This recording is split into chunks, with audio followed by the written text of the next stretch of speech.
안녕하세요. 오늘도 사연살롱을 찾아주셔서 감사합니다. 서울에 살고 있는 30대 여성이에요.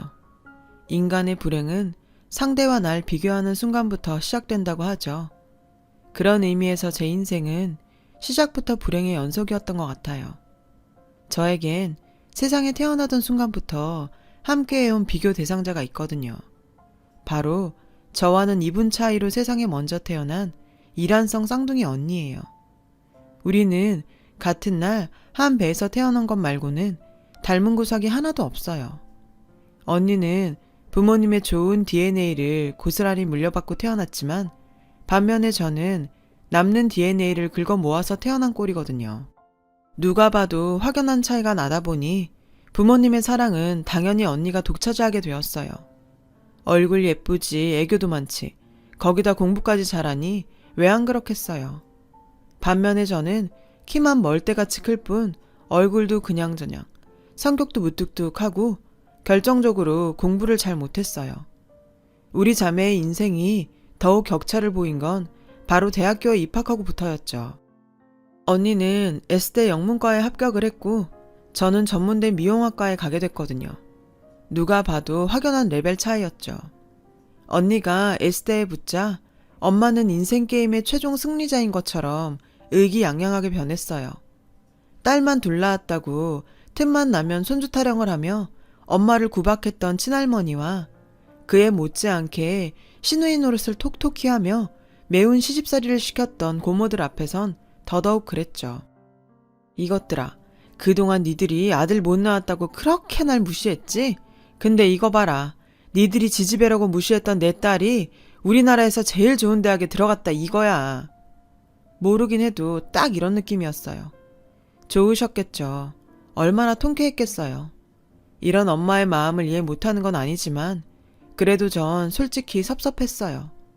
명문대 입학한 언니만큼은 아니었지만 그래도 저도 나름 수석으로 대학에 입학했는데 축하한다는 말 한마디 없는 건 너무하잖아요. 게다가 엄마는 지인들 누구한테도 제 합격 소식을 전하지 않았어요. 혹여 누가 제 얘기를 물으라 치면 재빨리 언니 얘기로 화제를 돌렸죠.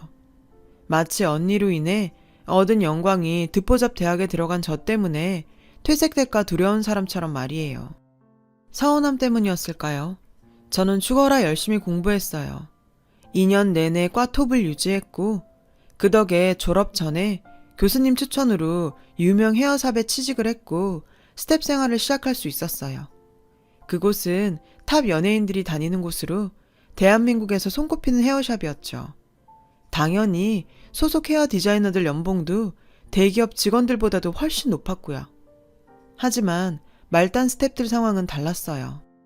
일은 빡세고 월급은 쥐똥만한 건 여기나 동네 헤어샵이나 마찬가지였죠. 그래도 유명 쌤들 밑에서 직접 기술을 보고 배울 수 있는 건 분명 메리트였어요. 그건 돈 주고도 배울 수 없는 거니까요. 스텝으로 일했던 기간 동안 저는 제일 먼저 출근해서 제일 늦게 퇴근했어요. 누가 시킨 것도 아닌데 그렇게 노력하지 않으면 안 될 것 같았거든요. 비록 명문대 갈 능력은 안 됐지만 제가 선택한 분야에서만큼은 누구에게도 밀리고 싶지 않았어요. 그러기 위해서는 노력은 필수였고요. 출근을 하면 제일 먼저 청소를 하고 그날 사용할 제품들 정리를 했어요. 그리고는 하루 종일 헤어 디자이너 쌤들 보조를 하면서 손님 응대와 샴푸, 빨래와 청소 등을 했죠. 헤어샵에서 가장 일상적이고 티 안 나는 일들 다 한다고 보시면 돼요. 그중 가장 저를 힘들게 했던 건 바로 하루 종일 서서 일해야 한다는 거였어요. 스텝은 앉아서 쉴 수가 없거든요. 정해놓고 그러지 말라고 한 건 아닌데 솔직히 그럴 시간이 없어요. 바닥에 땀나도록 뛰어다녀야 겨우 쌤의 보조를 맞출 수가 있거든요. 그렇다 보니 퇴근을 할 때면 발이 퉁퉁 부어서 구두가 안 들어갈 정도였어요. 그러니 1년 365일 운동화 신세였죠. 특히 제 담당 디자이너 쌤은 엄청 깐깐한 분이어서 저는 동료 스태프들보다 힘든 수련 기간을 보내야 했어요. 첫 달엔 정말 너무 힘들어서 그만둘까 하는 생각을 매일 할 정도였다니까요. 하지만 그럴 수 없었던 건 제게 이 일이 너무도 절실했기 때문이에요. 그렇게 3년의 시간이 흘렀어요. 그동안 깐깐한 쌤 밑에서 혼나기도 많이 혼나고 울기도 많이 울었죠. 하지만 그만큼 보람도 컸어요. 스텝 중 가장 먼저 스텝 딱지를 뗐거든요. 제가 헤어 디자이너로 승급이 되던 날 저의 첫 손님은 다름 아닌 저희 샵의 탑 디자이너인 제 담당쌤이었어요. 주문은 간단했어요. 자신에게 어울리는 스타일로 커트를 해달라는 거였죠. 아는 사람이 더 무섭다더니 이건 뭐 술집에서 주문받으러 온 직원한테 아무거나 주세요 하는 셈이었죠. 그런데 희한하게도 이런 얄미운 주문을 한 쌤이 조금도 밉지 않더라고요. 오히려 울컥할 정도로 고마웠죠. 제자를 위해 휴무임에도 샵을 찾아와준 쌤의 마음을 알 것 같았거든요. 아직 지명도 없는 초보 헤어 디자이너인 제자를 응원하려는 그 마음을요. 그래서 평소 쌤을 보면서 느꼈던 쌤의 분위기를 살려보기로 했어요. 가위질에 잘려나간 머리카락이 바닥에 쌓여갖고 드디어 끝이 났죠. 뒷정리를 하고 거울 속 쌤을 보았어요. 제가 원하는 대로 컷이 제대로 나온 것 같아 일단은 안심이 됐죠. 중요한 건 그분의 생각이었죠. 선생님은 고개를 살짝살짝 돌려보며 컷 상태를 상세히 살폈어요. 그 짧은 시간 동안 어찌나 떨리던지 콩닥콩닥 심장 뛰는 소리가 밖에까지 들릴 것 같았어요. 그때였죠. 쌤이 흐뭇하게 웃으시더니 좋은데? 아주 마음에 들어. 앞으로 내 머리는 수연 씨한테 맡길게. 글쎄 이러시지 뭐예요. 그 순간 눈물이 왈칵 쏟아졌어요.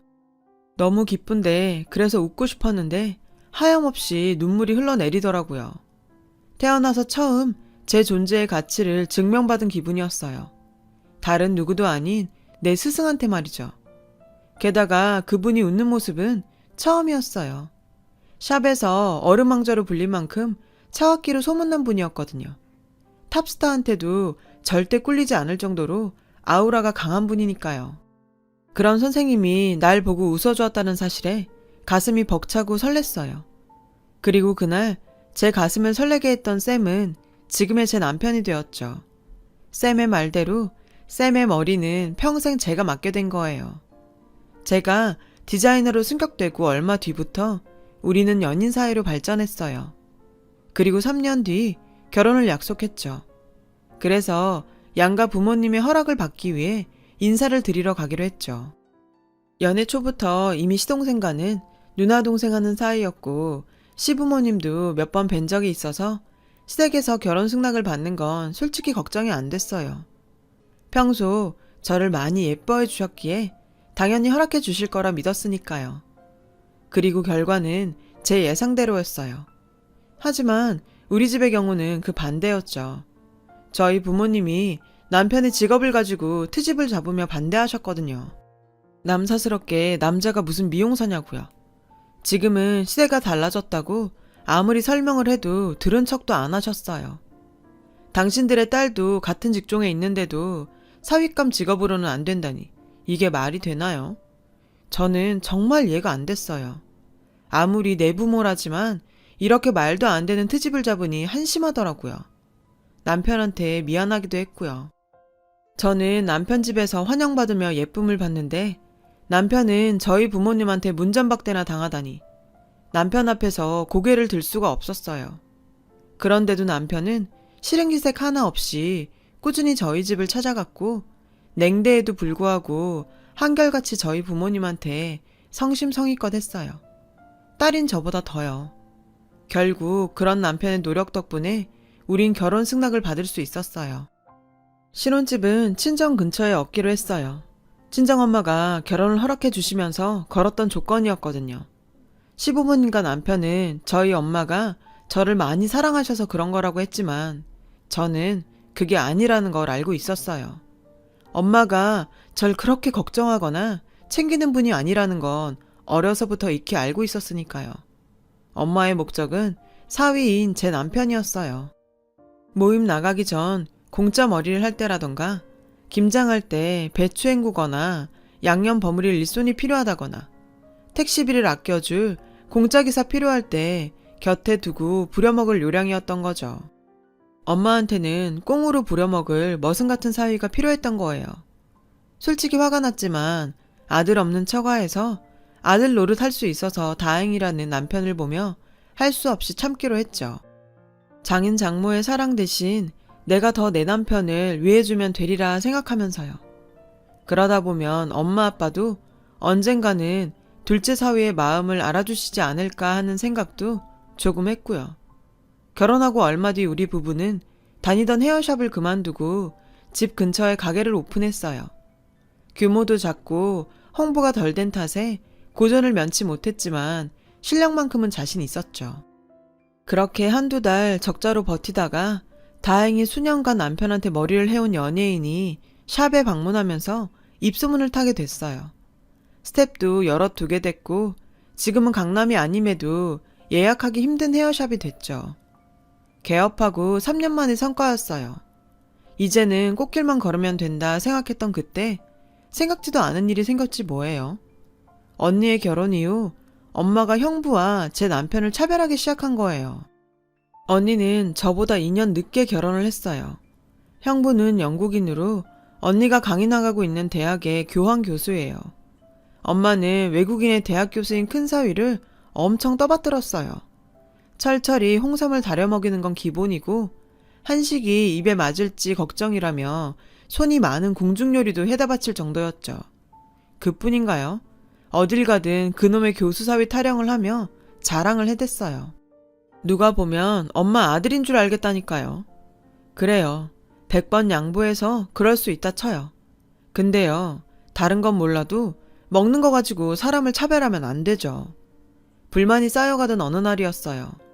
남편이 오픈 준비를 하다 말고 저희 집에 갔다 온다며 헐레벌떡 나가지 뭐예요. 저희 엄마가 또 호출을 하신 거였죠.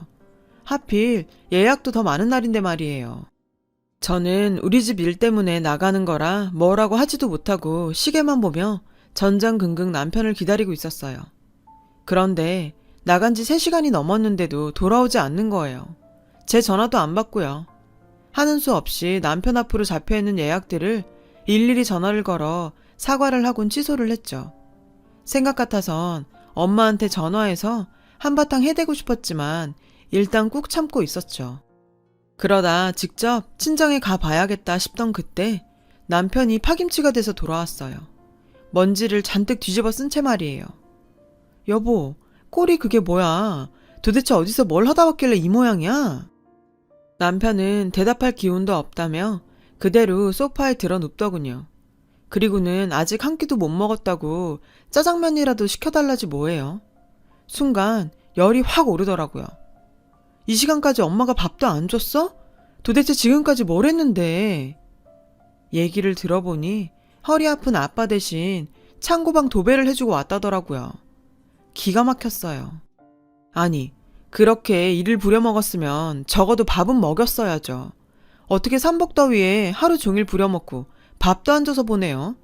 그런데 제가 더 열받는 게 뭔지 아세요? 남편이 오고 얼마 안 돼서 언니 SNS에 사진이 하나 올라왔더라고요. 친정 부모님들과 함께 언니랑 형부가 친정집 식탁에 둘러앉아 화기애애하게 삼계탕을 먹는 사진이었죠. 엄마표 삼계탕, 사위 사랑은 장모, 이런 해시태그까지 붙어있더라고요. 아니, 삼계탕을 했으면 당연히 제 남편도 먹여야 하는 거 아닌가요? 어쩌면 같이 먹자는 말 한마디도 없이 자기들끼리만 처먹고 있냐고요. 하루 종일 일까지 부려먹고서는. 탕비실에서 허겁지겁 짜장면을 먹는 남편을 보니 눈물이 날 지경이었어요. 그래서 더 이상은 안 되겠다 생각하곤 밖으로 나와 엄마한테 전화를 했어요. 오늘은 제대로 한마디 해야겠다 싶었죠. 엄마, 어떻게 사람이 그럴 수 있어?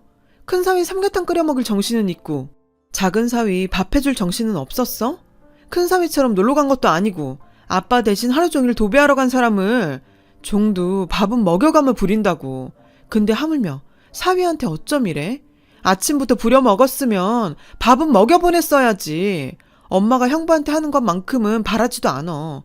그래도 사람 대접은 해줘야 할 거 아냐. 그랬더니 엄마가 이러는 거예요. 아이고, 국가 도배 좀 해놓고 유세는. 일하는 사람 너무 오래 붙잡는 것 같아서 일부러 보내줬더니 가서 고자질을 하디? 하여간 못 배운 건 꼭 이렇게 티가 난다니까. 너도 그렇다. 그깟 삼계탕이 뭐라고 이 난리야. 그렇게 먹고 싶으면 니네 가게 옆에 있는 영양센터에 시켜 먹으면 될 거 아니야. 그깟 삼계탕 하나 가지고 난리는. 그리고 네 남편도 참 그렇다. 삼계탕이 먹고 싶으면 장모님 저도 한 그릇 주세요 하면 될 일이지. 여기선 찍소리 안 하고 나가더니 너한테 가선 서운하다고 그러디? 둘 다 못났다 정말. 엄마는 사람이 어떻게 그래? 그걸 본인 입으로 달라고 해야죠? 말 안 해도 당연히 줬어야지. 그리고 그 이는 거기서 있었던 일 여기 와서 한마디도 안 했어. 엄마의 잘난 큰딸이 SNS에 올린 사진 보고 내가 알아챈 거지. 됐다. 내가 엄마한테 무슨 말을 하냐? 근데 엄마, 이거 하나는 꼭 알아둬. 모든 관계는 기브 앤 테이크라는 거. 전화를 끊고도 한참을 씩씩거렸어요. 너무 분하고 화가 나서 도저히 참을 수가 없었거든요. 제 남편이요. 형부보다 먼저 우리 집에 들어왔지만 씨암탉은커녕 지금껏 밥 한 끼 제대로 대접받은 적이 없어요. 사위사랑은 장모란 말이 무색할 정도로 엄마는 제 남편을 홀대했으니까요. 그러면서 부려먹긴 얼마나 부려먹는지 내 남편이 너무 불쌍할 정도였다고요. 언니랑 절 차별하는 건 참을 수 있어요. 눈 한번 질끈 감으면 되니까요. 하지만 내 남편까지 나랑 같은 취급을 받는 건 도저히 참기 힘들었어요. 그래서 독하게 마음을 먹었어요. 이런 관계를 이어간다면 남편과 저는 계속해서 상처를 받을 게 뻔했으니까요. 그래서 결심했어요. 가족이라는 이름으로 평생 상처만 주는 사람들은 이쪽에서 거절하겠다고요. 그래서 그날 이후 친정의 발길을 끊고 살았어요. 남편한테 걸려오는 엄마 전화도 제 선에서 모두 차단했죠. 그러던 어느 날이었어요. 친정엄마가 가게로 전화를 했더라고요. 웬일로 나긋나긋한 목소리로 주말에 남편이랑 집에 좀 들리라고 하더군요. 먼 바람이 불어 저러나 했더니 글쎄 그날이 엄마 생일이더라고요. 저는 모르는 척 넘어가라고 했는데 옆에서 통화 내용을 듣고 있던 남편이 그러는 거 아니라며 가자고 하더라고요. 남편 성화에 별 수 없이 춘향이 수청드는 심정으로 친정으로 향했어요. 그런데 웬일로 엄마가 현관까지 나와 저희를 맞아주지 뭐예요. 반면에 형부한텐 찬바람이 쌩쌩 불었죠. 그 모습에 왠지 불안하더라고요. 아무래도 내가 모르는 뭔가가 있는 것 같았거든요. 엄마는 밥을 먹는 내내 불편할 정도로 제 남편을 챙겼어요. 손수 반찬까지 놓아주면서 우리 사위 노래를 부르더라고요. 이쯤 되니 무섭기까지 했어요. 뭔가 꿍꿍이가 있는 것 같았거든요. 그런데 아니나 다를까 엄마가 이러는 데는 이유가 있더라고요. 얼마 전 영국에서 사돈내외가 오셨는데 사부인이 그렇게 언니를 못마땅해 하더라는 거예요. 표정에 확 드러날 정도로요. 알고 보니 언니는 그동안 시어머니한테 괴롭힘도 당하고 심지어 인종차별까지 당했던 모양이에요. 엄마는 지금껏 이런 상황을 몰랐다가 우연히 그 광경을 목격하게 됐고 광분한 엄마는 형부한테 따졌다나 봐요. 근데 평소엔 한국말을 잘하던 형부가 못 알아듣는 척 상황을 회피하더래요. 믿는 도끼에 발등을 찍힌 거죠. 그 길로 엄마는 언니한테 이혼을 하라고 다그쳤고 남편 덕분에 교수 사회에 발을 들일 수 있었던 언니는 죽어도 이혼은 못한다고 발악을 하더래요. 내가 누구 때문에 이러고 사는데 무식하고 돈 없는 엄마 아빠 때문이잖아. 부모 잘 만난 동기들은 나보다 못났어도 진작에 전임자리 차고 교수 됐어. 근데 뭐? 이혼을 하라고? 나한텐 비빌 구석은 이기적인 남편 새끼 하나인데 내가 어떻게 이혼을 해? 난 죽어도 못해. 안 해! 이런 상황 때문에 엄마는 얄미운 큰 사위 보란 듯이 제 남편을 챙기게 된 거였어요. 아주 웃기지도 않더라고요. 자기들 일은 자기들끼리 해결할 것이지 중간에 내 남편은 왜 끼워넣는데요? 하도 불편해서 밥이 입으로 들어가는지 코로 들어가는지 모를 정도였죠. 그렇게 불편한 저녁 식사를 마치고 선물 증정식이 있었어요. 형부는 안주머니에서 작은 보석 상자를 꺼내 엄마한테 내밀었어요. 그걸 본 엄마는 내심 기뻐하더군요. 그런데 상자를 열어보니 딸랑 머리핀이 하나 들어있지 뭐예요. 딱 봐도 싸구려 길거리표였죠. 순간 엄마 얼굴이 사납게 일그러졌어요. 형부는 고작 머리핀 하나 사와놓고는 생색을 그렇게 내더라고요. 장모님한테 어울리는 디자인을 찾느라 남대문 시장을 10바퀴나 돌았다면서요. 솔직히 놀랄 일도 아니었죠. 문화 차이인지 뭔지는 잘 모르겠지만 형부는 늘 소박한 선물을 해왔거든요. 하지만 일련의 사건이 있는 터라 엄마는 내심 기대를 했었고 그래서 형부의 행동에 그날따라 유독 표정 관리가 안 됐던 거였죠. 그 모습을 본 남편은 저를 툭 치더라고요. 엄마 기분 풀리게 얼른 선물을 드리라 이거죠. 저는 가방에서 돈 봉투를 꺼내 내밀었어요. 돈 봉투를 보자 엄마는 화색을 띠더군요. 이런 건 바로 확인해야 한다며 봉투를 열던 엄마는 두 눈이 휘둥그레졌어요. 봉투엔 500만 원짜리 크루즈 여행권이 들어있었거든요.